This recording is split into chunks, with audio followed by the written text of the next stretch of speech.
Guys, welcome here on a Friday afternoon as we prepare for Memorial Day and remembering those who went before us that didn't come back and did the ultimate sacrifice. So hopefully you guys have some good plans for your Memorial Day weekend and throughout all the fun as a start to summer. I think we all share an appreciation for those who served and didn't come back, and let's all remember them. But welcome, and we will jump into it here. So next slide, if you would, Sherry. So this is where we've been, and this is where we're going. Again, this journey path that we have started together really comes down to these three areas. That the first part of that has been spending about the first 4 weeks or so, internal, getting to know ourselves, getting to know what makes us tick so that we can start to match that to several franchises that might make sense for us. And a lot of that is with us, with us and our coach. The middle part there, steps 5 through 8, which we're, in the heart of that right now, is really the due diligence. We're going external. We're taking a look at different businesses. We're going through all the due diligence to find out as much as we can about that, to verify all of the things that we have been led to believe about that business and how that fits with what we're looking for in terms of lifestyle and skills and geography and financial, and fulfilling our why and making sure that it really is a good fit for us. So we're going to be talking about that, obviously, in this group call today. 2 very, very important components of that due diligence is the FDD review and that validation phase where you get to talk with other people in the system. So good stuff there. And then in the not too distant future, guys, we're going to be at that point where it's decision time. We have been, given, by the time we get to Discovery Day, we will have been given, and that's going to be, the group session for that is in 2 weeks there on D-Day, I may add, June 6th. It's at that point where we will know throughout that due diligence process what the franchisor thinks of us. Do they think that we're going to be a good fit for their system? And if so, they will offer to invite us to Discovery Day. And at the conclusion of that Discovery Day, they will decide if everything has been confirmed, they will offer you the opportunity to join their family and join that franchise system. And then you will typically have usually about a week or so to either accept that and become a part of their system, or to not do that.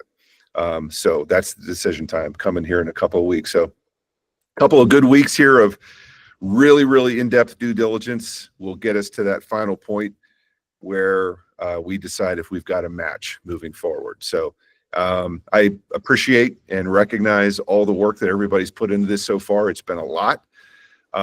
Your coaches have invested a lot of time into this, and you have invested a lot of your own time, and hopefully you're feeling good about the level of knowledge and preparedness you have in terms of making this step. So next slide, if you would, please. So this is where we are. So we've got one there, as I think we talked about last time in Discovery Day, which is great. And most of you are at the point you were talking with franchisors.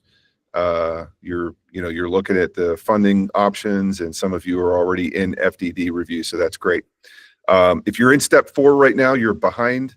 I would encourage you to catch up and to make a few of those selections out of the ones that the coach had offered to you, and start those introductions, because it'll take a while to catch up if you haven't already. So it's important not to fall too far behind. So congratulations to those that are in 5 through 9. I think you guys 9 is definitely ahead. But those of you who are in steps 5 through 7, y'all are kind of right where you need to be. Okay, next slide.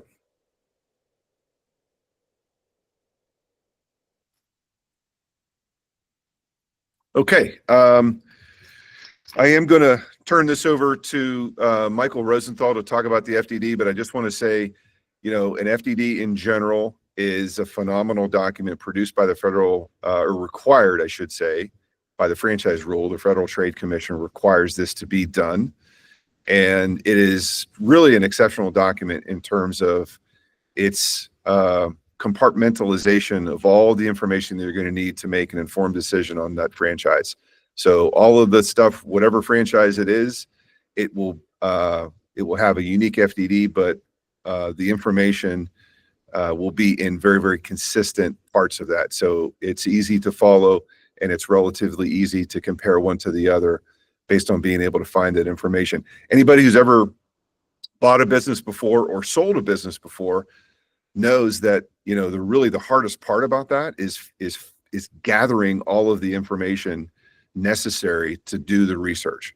And the great part about the FDD is a lot of the really critical components of that are already captured within that, and you don't have to go, you know, far and wide to find that information. It will definitely describe that relationship that you're going to have with the franchisor in great detail.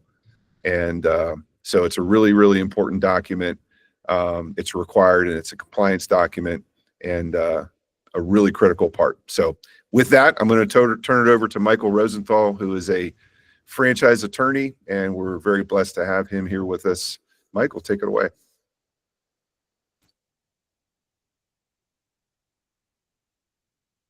I think you're muted, Michael. There we go. Sorry. No worries. Appreciate the opportunity. Thank you, Chris. Here's a few different things to be thinking about.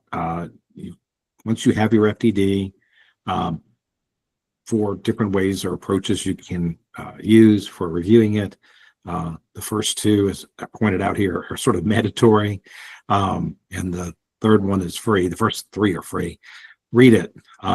Boy, that sounds pretty basic, but I talk to people every month who want me to review an FDD, and they haven't read it themselves. So I jokingly always say, get whatever stimulant you need, coffee, tea, 5-hour energy, Red Bull, you know, sit down with it and go through it, make notes, make sure you understand it. And if you don't understand it, make notes to ask questions. Second, review it with the franchisor. So make sure once you've done the reading, that you've gone to them and you ask them whatever questions come to mind as a result. Review it with your coach, of course. They have a ton of experience with these, and I think you can get some good feedback from them, and hopefully they can help answer your questions. And then lastly, reviewing with the franchise attorney, and we'll kind of walk through the process that I use. And it may or may not be similar to what other lawyers do, but this is how I approach it, and I think there's value to it, of course. Next slide, please. Yeah. So what to look for. The FDD consists of 23 items plus attachments. So items are just compartments, or compartments are probably the right term, sections in the document. Just to talk about some key ones, item 2 talks about the background of the franchisor's leadership. So it's going to talk about their key officers' experience. You can see what they've done in the last 5 years. So like it or not, it doesn't give you their entire resume. Somebody could be 60 years old, and you're only going to be looking at the last 5 years of their experience. You do want to be looking at whether or not they have relevant industry experience.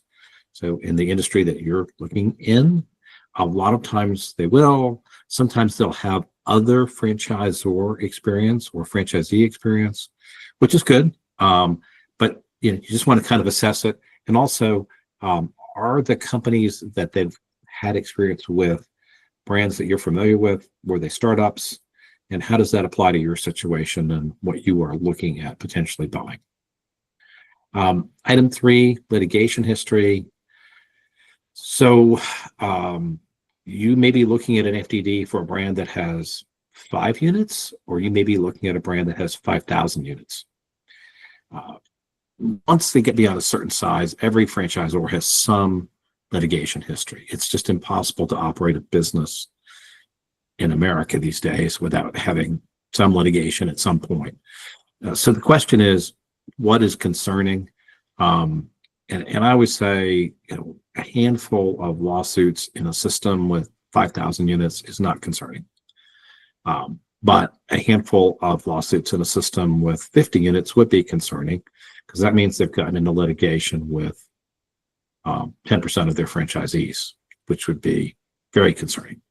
So you just kind of look at the relative scale of things and then understand a little bit more about what happened. If you have a concern, sometimes you can actually get those records online and learn a little bit more about the case.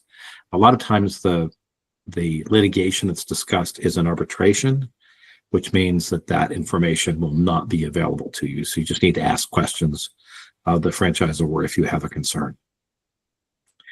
Item 60 deals with fees and payments, and it's a laundry list of stuff. So it's literally every fee that the franchisor might charge you. And it ranges from initial franchise fee to royalties to minutia. So you just want to be looking at this and asking, do you understand the fees? Are they transparent? So that you can sit down and prepare a pro forma maybe of what you expect it's going to cost you to operate this business. Are they reasonable in comparison to other franchisors' fees? Probably the biggest thing that I look for is penalties, typically on termination. So termination would be either the franchisor terminates you because you breached the franchise agreement for some reason, or it's frankly when you throw in the towel and you say, this isn't for me, I'm going to quit. That's grounds for terminating you if the franchisor were, well, they will. And so the question is, how much money, if any, will you owe them upon termination? Many franchise agreements have liquidated damage provisions. So it says either you'll owe us X dollars, or there is a formula in there that you can use to determine how much you will owe. Oftentimes it is a multiple of the royalties that you paid during the prior year before termination. But that's what you really want to take a look at. And I am seeing more and more franchises with fixed minimum royalties on a monthly basis, or minimum revenue requirements. It's grounds for termination if you don't hit certain sales numbers. And you just want to make sure that you understand how those interact with a termination, because if there are fixed monthly minimum royalties and there's no cap on termination damages that you would owe them, they could in theory ask you to pay for the remainder of the franchise agreement term, those monthly minimum royalties. So that's something just to look at and to negotiate if necessary. So I won that. I'm sorry?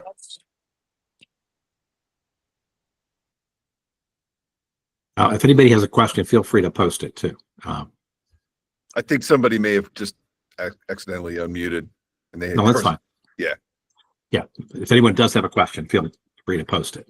Item 7 talks about initial costs. So this is a list of your startup costs through the first 90 days after you begin operating your business. So you have a window of time during which you're going to be getting ready to open, then you open, and then 90 days. So that's the totality of all this time. And normally this is shown as a range of costs. So it'll be, X dollars through Y dollars, because a lot of these things are not fixed costs. And so they're just trying to give you a range. What you're trying to do here is to make sure that the costs are accurate by talking with existing franchisees. Again, as with all these things, making sure that you understand the costs. And I really encourage my clients to create a pro forma of the first year or two's operating expenses and revenues. So this is a good basis with item 6 to help you understand what are the expenses you're going to be incurring and at what point in time as you operate this business. Item 11 is probably the largest section in the FDD. It's got a lot of information dealing with training, operational assistance, the manner in which you operate, and it talks about stuff like marketing. It's supposed to detail to some significant degree the training that you'll get. And the biggest thing here is, again, making sure you understand what is it the franchisor is going to do for you, what is it that you are expected to do as a franchisee. And then I always suggest that you in your due diligence calls to franchisees, just ask if the training met their expectations. Did it get them where they want to go? Because you're starting in an industry typically that you may not have any familiarity, and ask them when they walked out of training, were they felt comfortable getting started with their business? Item 12, a question. Daniel, did you say create a pro forma? How do we do that? Good question. So a pro forma is basically a spreadsheet that I would say is broken out by month, and it shows your expenses that you anticipate having during that month of operation, and hopefully revenue as well. And then because it's a spreadsheet, you can play with it, and you can play with the expenses and play with the revenue numbers, and hopefully get some idea of how much revenue do I need to get to profitability. I think you can go online and find some guidance on that, but my suggestion would be to speak with an accountant and ask them to help you with that. Or if you, and maybe, I don't know, it may be that your coach can help you with that, but if not, if you have a friend that's gone to business school, probably they can help you as well. That's a pretty standard thing to do. So item 12, territory. So just a couple questions here. You need to know, is your territory going to be exclusive? A typical territory in a service business will say, we're not going to put another unit in your territory, and you may or may not, depending on the language of the franchise agreement, be allowed to market to customers outside your territory, and you may or may not be able to service them, whether you've marketed them or not. So just as an example, if I use a service franchisee for some business, something in my home, my wife might give out the name of that individual if they did a great job to a friend of hers, and that friend might be outside the territory. The question would be, can that franchisee service that customer? And then can your territory change upon renewal? And if it can, is there any guidance or guidelines on how that might work or look? So typically we see territory changes in parts of the country. If we see them, they're in parts of the country that are fast growing, like Texas and Florida, Arizona, because there's more and more population coming into that space. And it may be reasonable for the franchisor to change your territory 10 years from now, because there may be 3 times as many people living there as when you bought the franchise in 2025. Next slide, please. Okay. Item 19. So this is a big one. Financial performance representations. In plain English, I call this earnings claims. It's not always an earnings claim. It may not.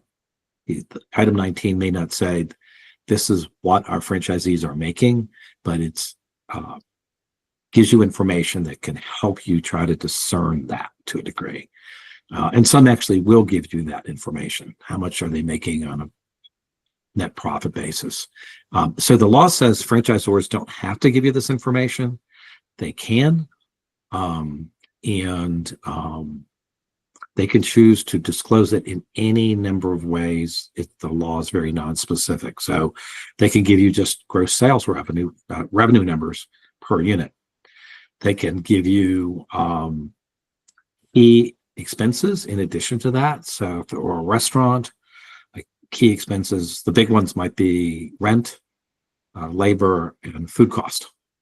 But obviously there are other expenses. Some franchisors choose not to get that granular. But the idea is we're giving you some sense of what your big expenses are going to be. From that, you can get a sense of whether or not with these revenues, you could be profitable. And then some franchisors will give you tons of detail. This is really good information to have.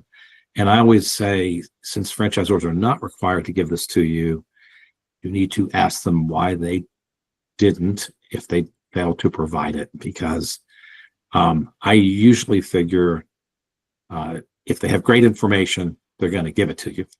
And if they're not giving it to you, you have to ask, why aren't you telling me how much the average unit makes, or how much the average unit sells, or what kind of expenses I can expect? So that's just a reason to really dive in and ask questions. particularly of existing franchisees, because you can sometimes gather that information on your own from existing franchisees. Item 20, franchise unit data. This is a breakdown in 5 different tables of the number of company units, company-owned units, franchise units, openings and closings. So this gives you some sense, and this is a 3-year look back period. So right now we'd be looking at 2022, 23, and 24. And it gives you a pretty good sense of the trajectory of the system as a whole. It's broken down by state. So that helps you see where the system is growing. It will give you openings and closures. And the big question is, I'm always looking at is the number of failures too high, right? Because even McDonald's loses a unit here and there. The question is it relatively speaking too high?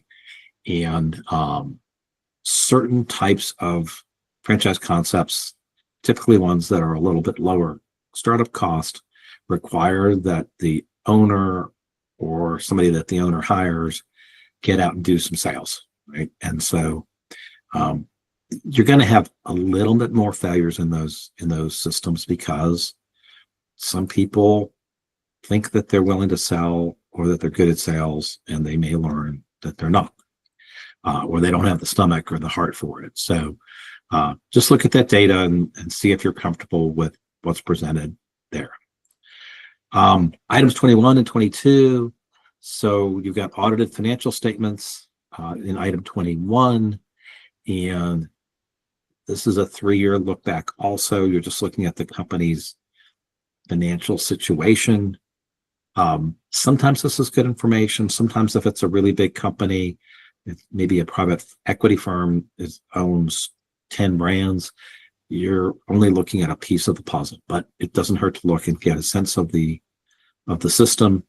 This is a good area to pull in an accountant sometimes to help you look at, and sometimes a lawyer. I always look at this information, and every once in a while I find a nugget that's worth understanding or helps understand the system. And then item 22 is the contracts. So franchisors are required to attach the franchise agreement and every other standard form of contract that the franchisee might be expected to sign.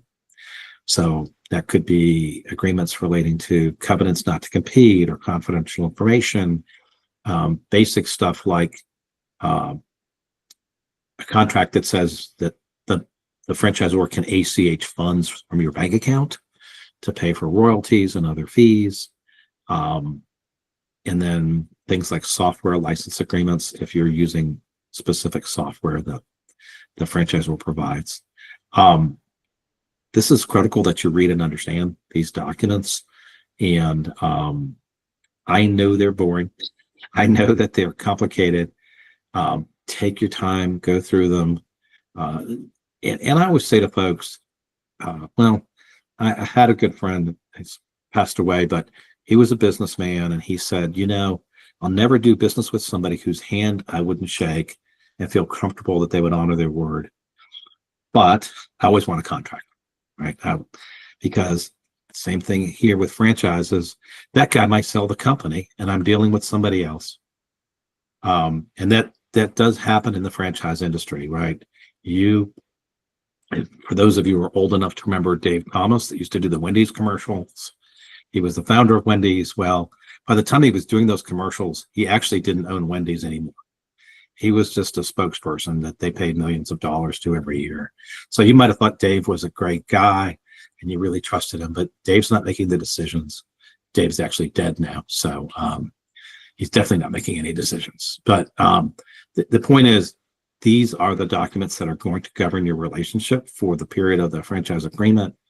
And they can also impact your ability to sell the franchise, how you sell it, how much you can get for it, what it's going to cost you if you sell it. So it's really, really critical stuff to understand. And again, if you need help with that, that's what attorneys are for. That's what your coach is for. So a few more points. Talking about the franchise agreement, a common misconception I hear from my clients is that we're going to negotiate the FDD. The FDD itself is not negotiable.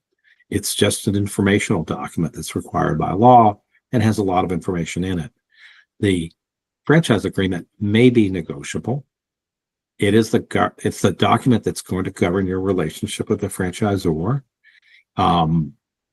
The larger the system, the less likely they are to negotiate on the whole. And so startup or newer companies are more likely to be flexible on a few points. I also typically find that if you are new to their system geographically, so you're the first gal in Texas and they really want to be in Texas, they may be more willing to negotiate with you than otherwise. So in terms of how to negotiate, I always suggest that you come up with a list of points that you might want to negotiate, and then you try to narrow it down to the things that really matter to you. If you, I represent franchisors too, so I see this on the other side. If somebody comes to my clients with a 3-page single-space list of things they want to negotiate, my franchisor's eyes glaze over and it's like, no, you don't understand how this works. You're not our kind of guy or gal. So, certainly understand who you're dealing with and whether they're likely to negotiate at all. And even if it's a fairly new system, I typically tell clients, let's try to get this down to 5 or 6 points at the most. If it's an established system, you're going to be lucky if they'll negotiate 1 or 2 things. And they're usually minor things. It's not going to be what the royalty is or the initial franchise fee. It might be some technical point that is important to you. A few points that we typically do look at and try to negotiate if necessary. Liquidated damages, I've kind of already talked about that. That is what happens when you exit the system prematurely for any reason. And again, you want to understand, how much might I owe them if I bail out early for some reason? And it's not always because things didn't go well or because you failed. It could be something as simple as you had a health issue that kept you from going forward or continuing on, or someone in your family had a health issue. I've seen lots of people, as Americans have aged, who left the working world simply because they had a parent that needed care and they felt they were the best person to provide that care. So again, just understanding what's the deal if I have to quit early is, I think, really, really an important element of this. Spousal guarantees, many or most systems will ask that your spouse sign a guarantee of 3 things. One is that they won't compete in the industry. The second is that they won't use the confidential information that the franchisor gave to you. Those are fair game no matter what. And the third is that they will financially guarantee your obligations under the franchise agreement. And I always suggest that you push back pretty hard on that. Many systems will give up that point. And but the caveat is, if you're going to be working in the franchise business with your spouse, it's fair to ask that he or she guarantee it as well. So I wouldn't ask that. I always give as an example, if your spouse doesn't get, if your spouse is not going to be involved in the business, then you push back and say, look, in my case, I can't make my wife do it. I can't make her sign this. What would you like me to do? Right? Put a gun to her head and tell her she needs to sign it or else. And I think it's a fair point.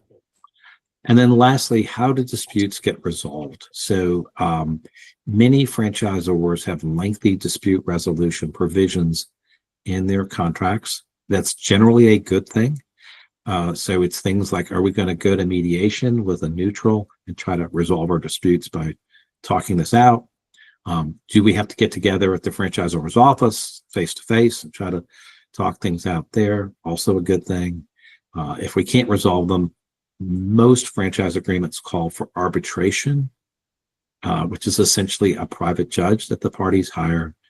But again, you need to understand what's the method for resolving disputes, and you need to make sure that you feel comfortable that whatever has been laid out there is even-handed, and that if you do have a dispute, you're going to be treated fairly. So those are the critical points. I'm going to tackle the second thing up there first. When should you engage a lawyer? You should engage a lawyer when you've done most of your other due diligence. You've talked to franchisees, you are pretty confident that you understand the system and you're really interested in doing this, right? Because why would you want to pay me money to do this review and have a conversation with you if you're not pretty sure that you want to go forward?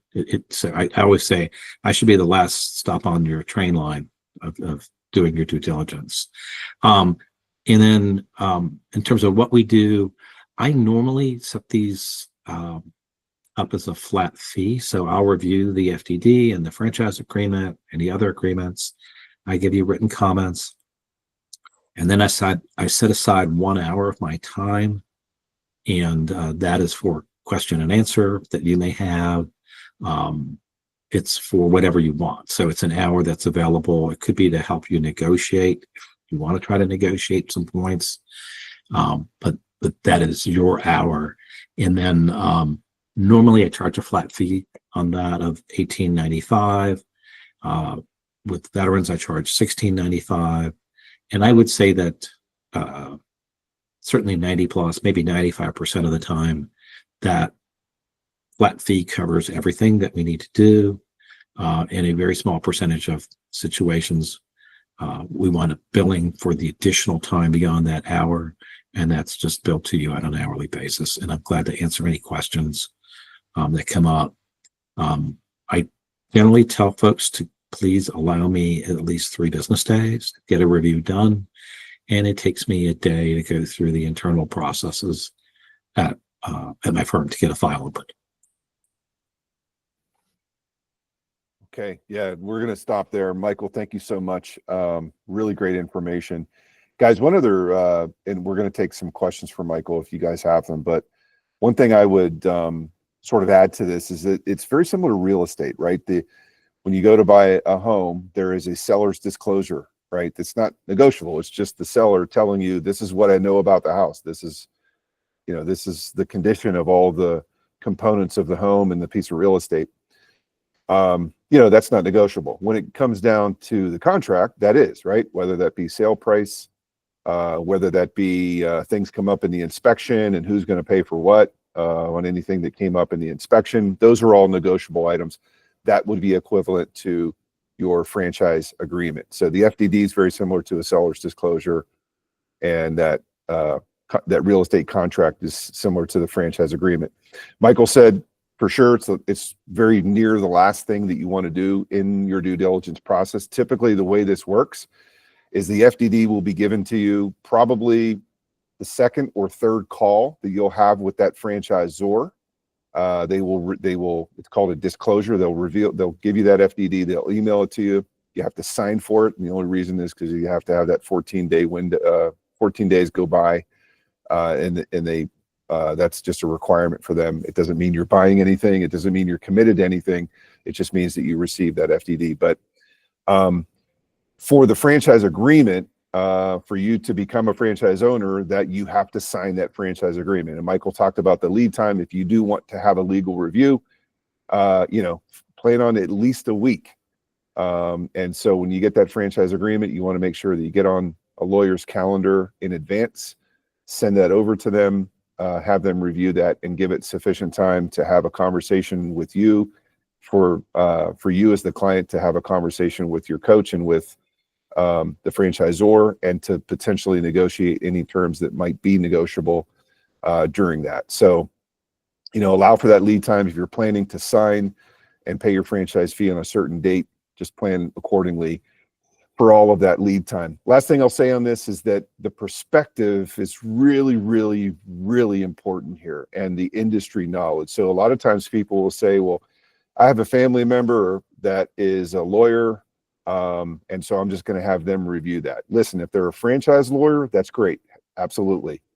If they're not a franchise lawyer, they're not going to be familiar with a lot of the industry norms or a lot of even the enforcement, a lot of this stuff, because there's a lot of stuff that might be put into that legal agreement, but may not be enforced frequently. And so when you have a franchise attorney, they're going to be familiar with not only the letter of the contract, but also the spirit of a lot of the things and the clauses that are in there. So I would definitely recommend, if you're going to have a legal review, have it done right and have it done by a franchise attorney, whether that be Michael or whoever you choose. Okay. With that, we'll take any additional questions. You guys are welcome to put them in the chat. Come off of Mike and ask live. That's fine either way. Any questions at all for Michael? Not every day you get free legal advice, guys. I recommend it. Okay, Michael, I think you got it, man. Cool. If you are by all means, we appreciate your time here on a Friday afternoon leading up to Memorial Day. Thank you so much again for coming in, and have a great Memorial Day to you. Okay, thank you so much. A great Memorial Day to everybody on this call. Okay, we will. I wanted to address Daniel's question with regard to the pro forma as well. So, Daniel, I saw that you're in step 7. You should have by now had what's called a unit economics call with your client. If you've had that, they should have turned over to you a pro forma spreadsheet, which, like Michael said, is really sort of an income statement or a P&L. Those are really the same terms. Revenues on top minus expenses equals profit. And for that to look like sort of a monthly thing, maybe for the first year, and then typically you might have one column for 2 years from now and one column for 3 years from now. But it's a way for you to sort of look at how the business operates. It's really important to understand how that looks. The word pro forma simply means in the future. So it's a model built on what we expect future revenues and expenses to be. So the word pro forma is simply that, in the future. So it would be a pro forma income statement or a pro forma P&L. But in these circles, we oftentimes just say pro forma. But that's what that is. You should have one from the franchisor by this point. If you're on FDD step 7 and you've gotten the FDD, more than likely they should have already had that unit economics call where they've turned that over to you. If not, go ahead and ask them for it, and I'm sure they can provide that for you. Okay, let's move on to validation. So there's 2 types of validation. I'll cover this first line. I'm going to turn it over to Doug after this. 2 types of validation. There's group and then there's individual. So most franchisors, not all, but most, will have access to group validation calls. The reason group validation calls are very common is because there's a certain number of franchisees in the system. So if everybody that is considering opening up that franchise starts calling all the existing franchisees, then it consumes an awful lot of time. So in an effort to to not overly burden the existing franchisees in the system with a bunch of questions from people that are thinking about opening one, they set up these group validation calls. So they're very good. You don't need to schedule those. Typically the franchisor will schedule those and put you on that calendar, and you can attend those. Lots of great questions to ask, and this is the time to ask the really hard questions. Validation, I think if you talk to the coaches, you'll probably find it unanimous. This is our favorite part, right? Because this is when you get to talk with the people that are doing what you want to do, and you get to ask them all the really, really important questions. The other type of validation is called individual validation. So that's where nothing is stopping you from looking at the list of franchisees that are in the FDD, reaching out to them and asking questions. So certainly recommend doing that.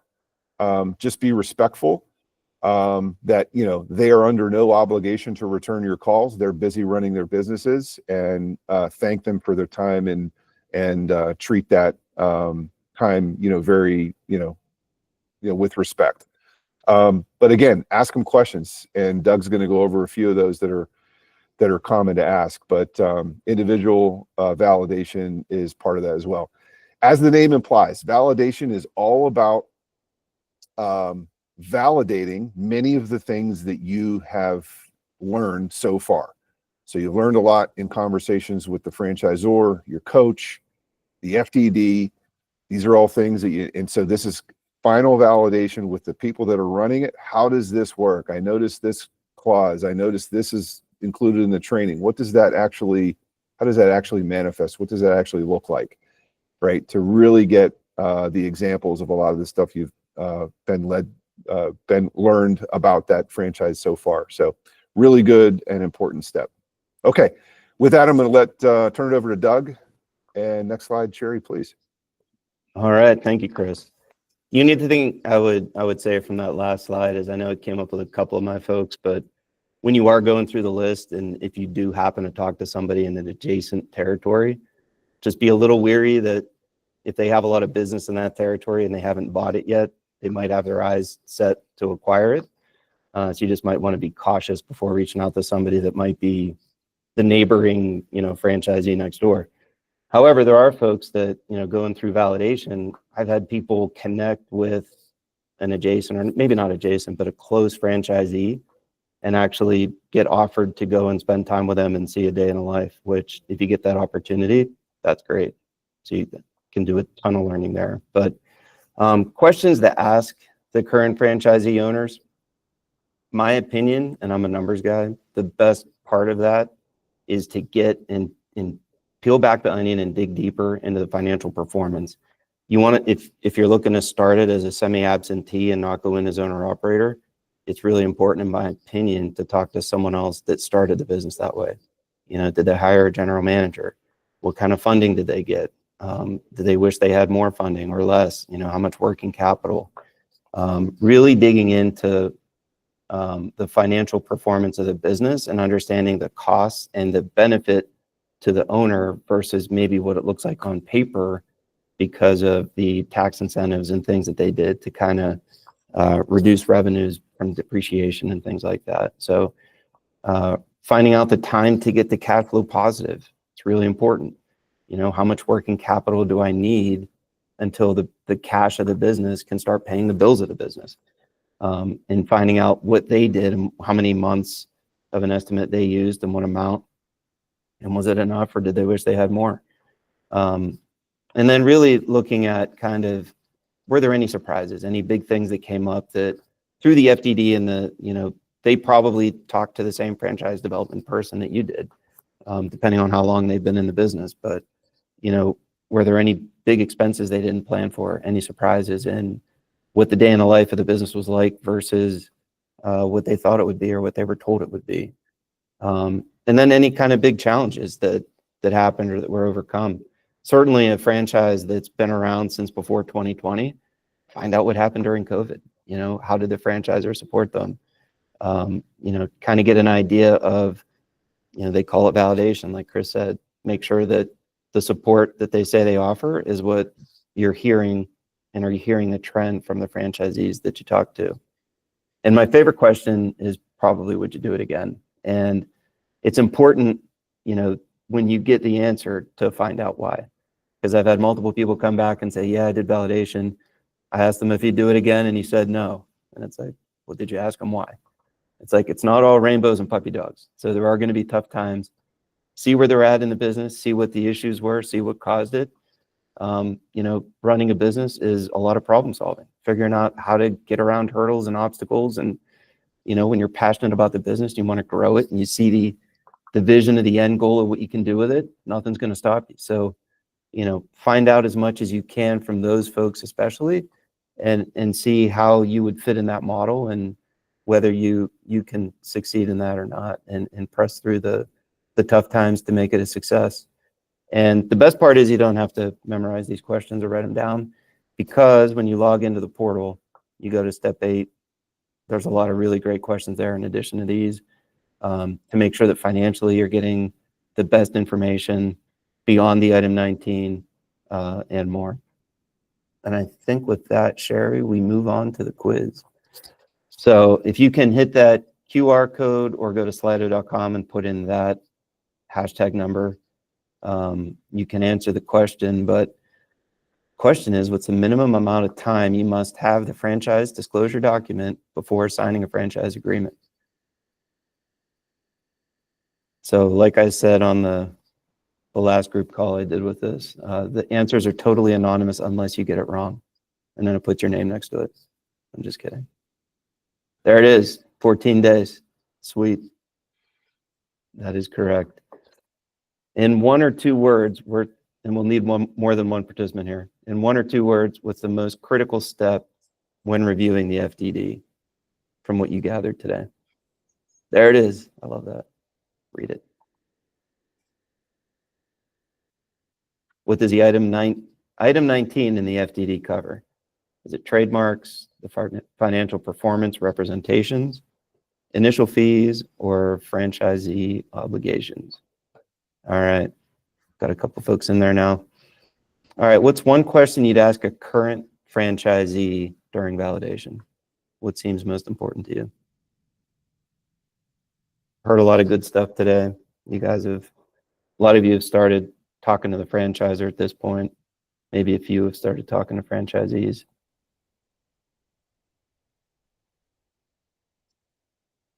We've got a few starts. Any surprises? That's a great one. Financial performance is critical. Closures. Definitely the biggest challenge. It's all great stuff. All right, we got one more coming in, and I think we'll be close to wrapped up. Lessons learned. That's a great one.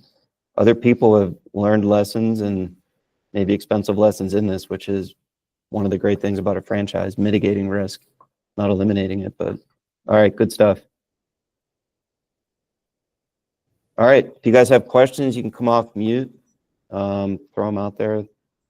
It's a nice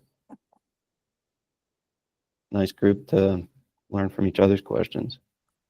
And Michael is not here, correct? He left. I do believe that we have released Michael. Yes. He was dismissed. Yes. Okay. So yeah, if you guys have any questions, we can do, the full group, and then we're going to do our breakout sessions between Doug and Tammy here. And I don't see any, which means either I put you to sleep or we answered every possible question you could ever have. But no, we'll do the breakout sessions. Again, that permits for a little bit more intimate setting. And you'll get that cue up here to join that breakout room from Sherry. Okay, great. All right. Have a great weekend, guys. Enjoy Memorial Day, and remember our fallen.